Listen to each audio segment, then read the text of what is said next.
వ్యక్తిగత దూషణలు, పరస్పర సవాళ్లు, ఏపీలో ఎన్నికల సమరం యుద్ధాన్ని తలపిస్తోంది. టీడీపీ, వైసీపీ నేతల మధ్య మాటల తూటాలు పేలుతున్నాయి. జిల్లాలు చుట్టేస్తున్న సీఎం చంద్రబాబు, మోడీ, కేసీఆర్ ను టార్గెట్ చేశారు. వైసీపీ గెలిస్తే రౌడీ రాజ్యం వస్తుందన్నారు.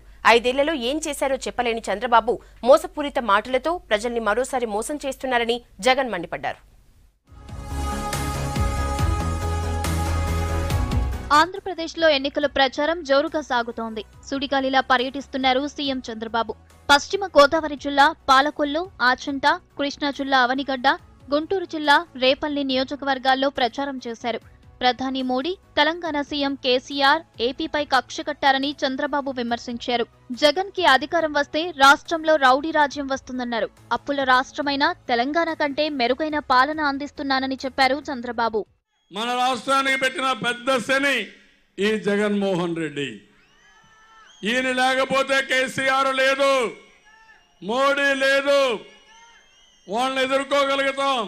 ఇక్కడ నాటకాలు ఆడుతూ మనకు ద్రోహం చేసే వ్యక్తి జగన్మోహన్ రెడ్డి అని చెప్పి కూడా మీకు తెలియజేస్తాను. రాష్ట్రంలో ఓట్లు గల్లంతు చేసేందుకు వైసీపీ ప్రయత్నించిందని చంద్రబాబు ఆరోపించారు. వివేక హత్య కేసులో తనపై ఆరోపణలు చేస్తూ కుట్ర రాజకీయాలు చేస్తున్నారన్నారు. 31 కేసుల్లో జగన్ ముద్దాయిగా ఉన్న విషయాన్ని ప్రజలు గుర్తుంచుకోవాలని చెప్పారు. 31 కేసులున్నా నటిస్తున్నాడు, ఏమీ ఎరగనట్టు, అందరూ తప్పన్నట్టు. ఆ రోజు సిబిఐ వద్దన్నాడు, ఇప్పుడు సిబిఐ కూడా ఇక్కడే ఉన్నాడు. ఆయన కూడా అప్పుడు కేసులు పెట్టిన ఆయన లక్ష్మణ జనసేనలో ఉన్నాడు, విశాఖపట్నం నుంచే పోటీ చేస్తున్నాడు. నేను అడుగుతున్నా, ఆ రోజు మీరే చేశారు, ఆ రోజు సిబిఐ వద్దన్నాడు, మిమ్మల్ని కూడా తిట్టాడు.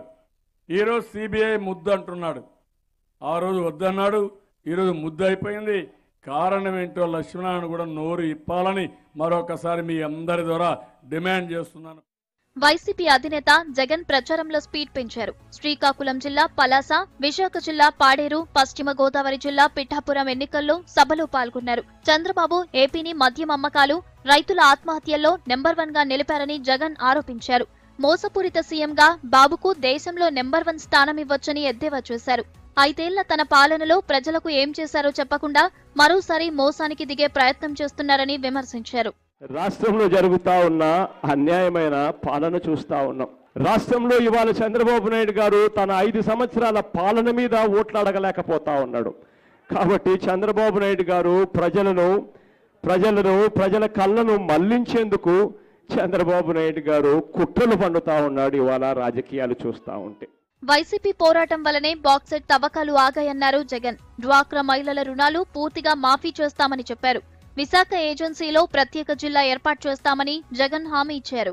అధికారంలోకి వచ్చిన వెంటనే 3 నెలల తిరక్క మునిపే ఇక్కడే 200 బెడ్లతో super speciality cum research hospital కు వెంటనే వచ్చి టెంకాయ కొడతాం.